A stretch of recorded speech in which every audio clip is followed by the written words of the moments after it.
time for 10 minutes of commercial-free current events. This is CNN Student News.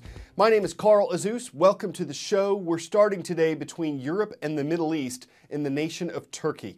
It's a country in mourning. During a shift change at a West Turkish mine on Tuesday, a power transformer exploded. It sparked a fire deep inside the mine. Rescuers were able to save at least 88 miners, but Turkish officials say 274 others are dead.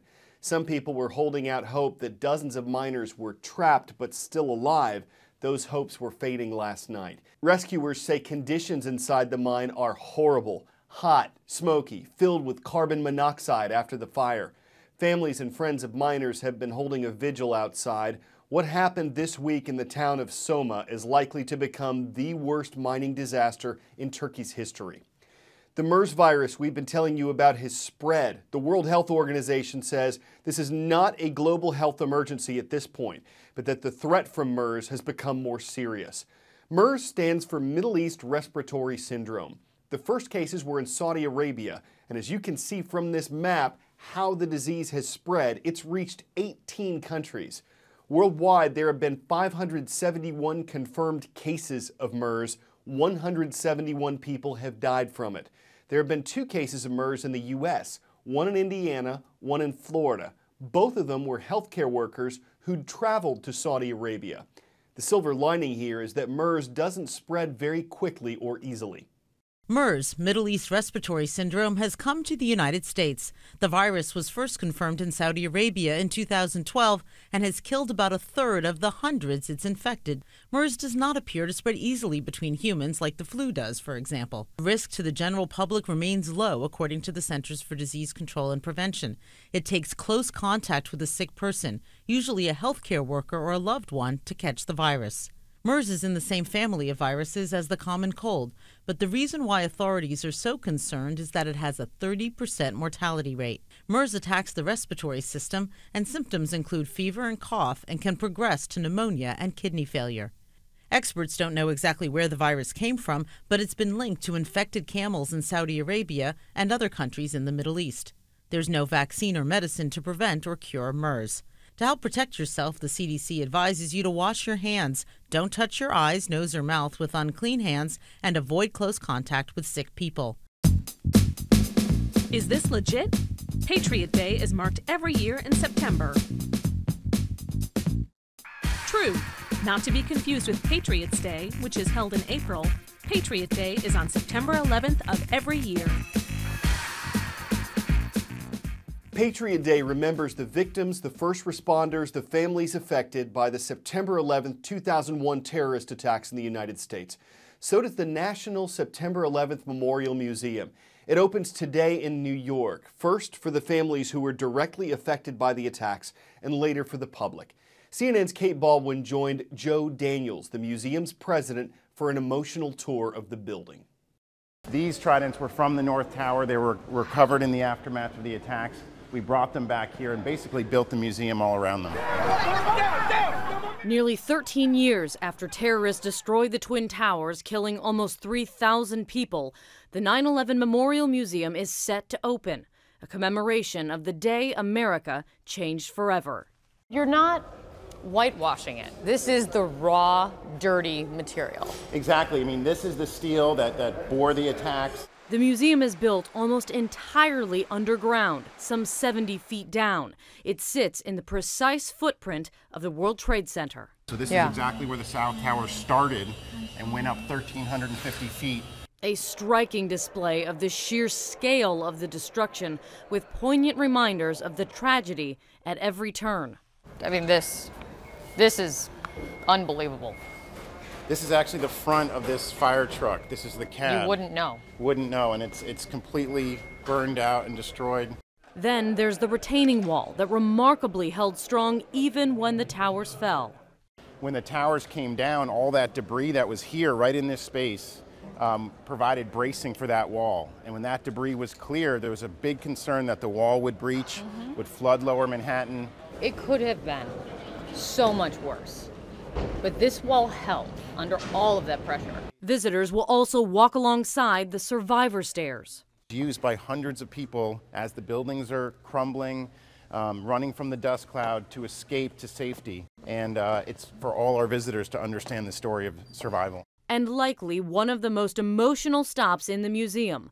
This art installation mimics the blue sky on that fateful morning. Behind it, the still unidentified remains of 9/11 victims. The move met with mixed emotion from their families. A still shocking statistic is that 1,100 family members never got any human remains back to bury, never got to go through the ritual of laying their loved ones to rest. It's not a public space at all. Only family members are allowed back behind the wall. Right next door, a room dedicated to the lives of those lost.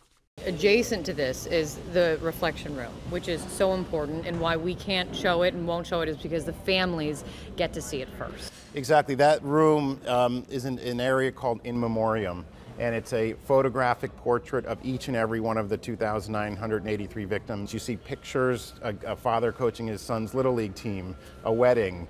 You see the lives that were lost that day, and not just about how they died, it's who these people were. Throughout the museum, chilling reminders of the day. Handmade flyers for the missing, a cross emerging from the wreckage. Everyday items simply left behind. We help through these artifacts and images tell that story of just, it was panic and people were getting out as fast as they could. And it's not just the shoes. It tells the shoes worn by this woman, Linda. I mean, you're telling everything about that day. And while the museum is vast, one small exhibit has been the biggest source of controversy. Its focus, the terrorists themselves, including a film criticized for not making a clear enough distinction between Islam and Al-Qaeda. There's been a lot of criticism. Why give any time to the terrorists? You know, it's one way to look at it is you don't build a Holocaust museum and not be very clear that the Nazis were the ones who committed those atrocities. Al-Qaeda was an extremist terrorist group that essentially bastardized that religion for their own purposes.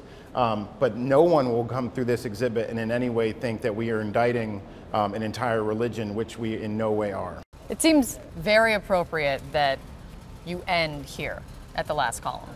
And it's, again, goes right back to resiliency, seeing those messages of hope and remembrance on this very tall column that's still standing strong. We're moving from Miami to Maple in this Thursday's Call of the Roll. In the Orange State, we're calling on G. Holmes Braddock Senior High School. Good to see the Bulldogs watching in Miami, Florida. We'll make a stop in Sandy Springs, Georgia. That's the home of the Panthers, and it's where we found Ridgeview Charter School. And the Northwestern High School Tigers are on the roll. Hello to everyone in Maple, Wisconsin. 800 meters equals about 2,600 feet. It's almost half a mile. The world record track time for running 800 meters is 1 minute 40.91 seconds. And 13-year-old twins at an Illinois track meet didn't come close, but you might not have known that from the roar of the crowd.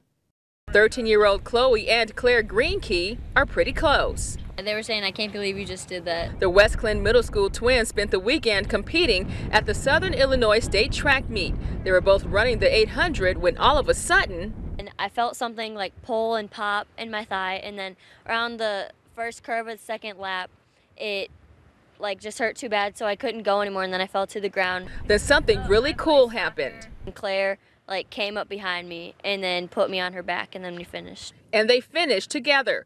Claire carried her sister for 370 of the 400 meters left in the race and says what she did for her sister has meaning. Love and sportsmanship, even if you do help somebody, even if you're losing, it's still worth it. The energy from the crowd made me stronger. So it seems Claire kept the race on track and fielded the challenge. Being quick on her feet when something bad went afoot helped her carry the day. She put on a good shoe, and in the end, they both came out twinners. I'm Carl Azus, and we'll be on our mark and set to go tomorrow.